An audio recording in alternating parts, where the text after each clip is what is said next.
Taiwan news of William.Lai elected president in recently January election. Recently.He is the actual seeker of independent Taiwan among the three election candidates. The cross-strait relations with China get strained at once. Joe Biden says United States doesn't support Taiwan's independence after island elects.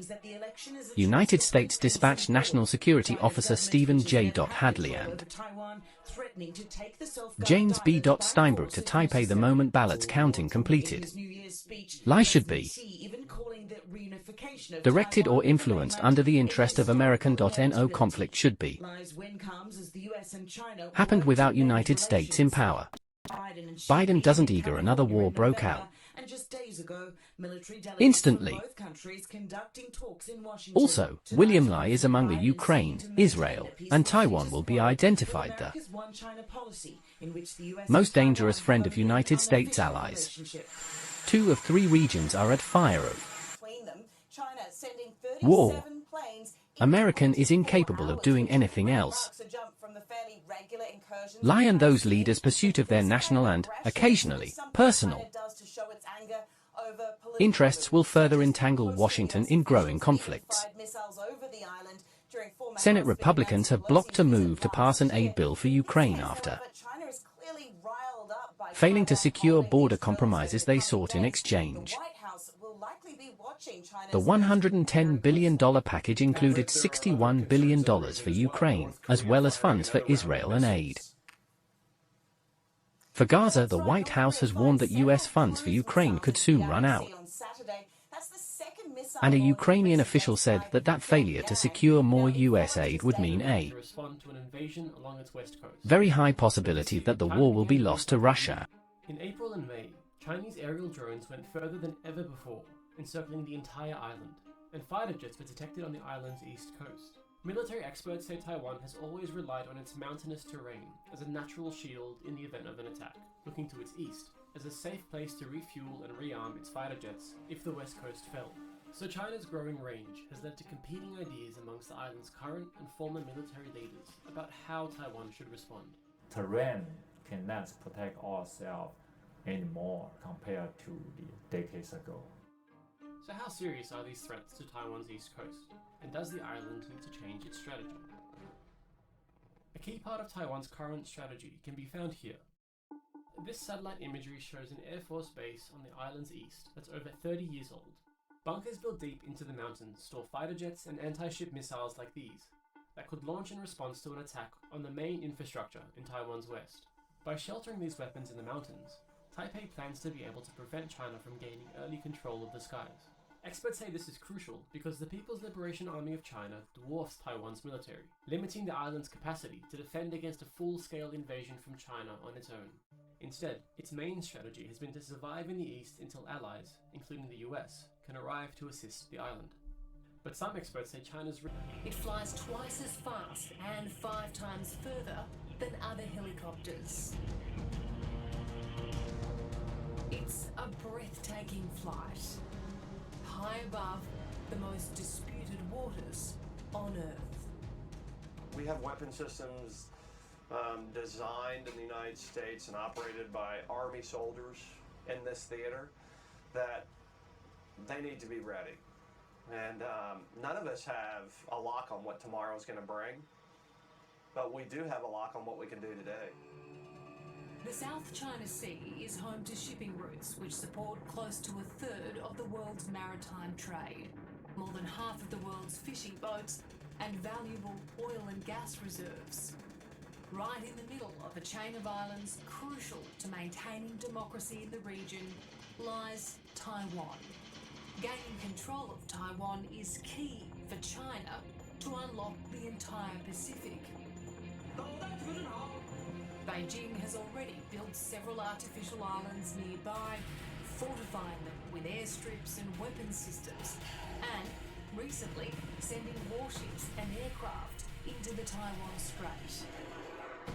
I think Chinese actions stand on American officials arriving in Taiwan for critical high-level talks. The bipartisan group meeting with Taiwan's Vice President Lai and later this weekend, President Tsai, after her historic visit with House Speaker Kevin McCarthy in California. Taiwan is grateful to have the United States of America by our side. China blasting the show of support from the U.S. for Taiwan, vowing to firmly defend national sovereignty and territorial integrity. China says the island democracy of Taiwan, despite threats from China, including this warship seen off the coast, a top delegation of American officials arriving in Taiwan for critical high-level talks. The bipartisan group meeting with Taiwan's Vice President Lai and later this weekend, President Tsai, after her historic visit with House Speaker Kevin McCarthy in California. Taiwan is grateful to have the United States of America by our side. China blasting the show of support from the U.S. for Taiwan, vowing to firmly defend national sovereignty and territorial integrity. China says the island democracy of Taiwan is part of its territory. The United States stands by you and will protect you. Tonight, a top House Republican, Michael McCall, saying the U.S. needs to arm and train Taiwan's military. While Taiwan's vice president says they are already on the front lines of combating China's authoritarianism, U.S. intelligence says China's President Xi has instructed his military to be ready to invade Taiwan by 2027. We met Enoch Wu, a former Special Forces soldier, now using his training to prepare Taiwan's civilians to be ready. It was important for us to stand up a volunteer corps trained in crisis response. He believes the threat of an invasion is higher now than ever. If you can't defend it, it's not yours. Protecting Taiwan, protecting our home is our own responsibility. Despite the sharp comments, some visible were the calm seas, but we did know there was a friend close by. When the Navy travels through this part of the world, they're generally accompanied by allied. Right here is a U.S. warship that will be traveling with the Montreal through the Taiwan Strait. That ship, USS Chung Hoon. It's been with the Montreal the past few days, but so have Chinese warships, shadowing the rare joint U.S.-Canada mission in the South China Sea, but from a distance. Once the fog cleared in the Taiwan Strait, we shot this video of one of the Chinese ships stepping up their aggression, picking up considerable steam coming in from the left, telling the Chung Hoon over the radio to move or there'd be a collision.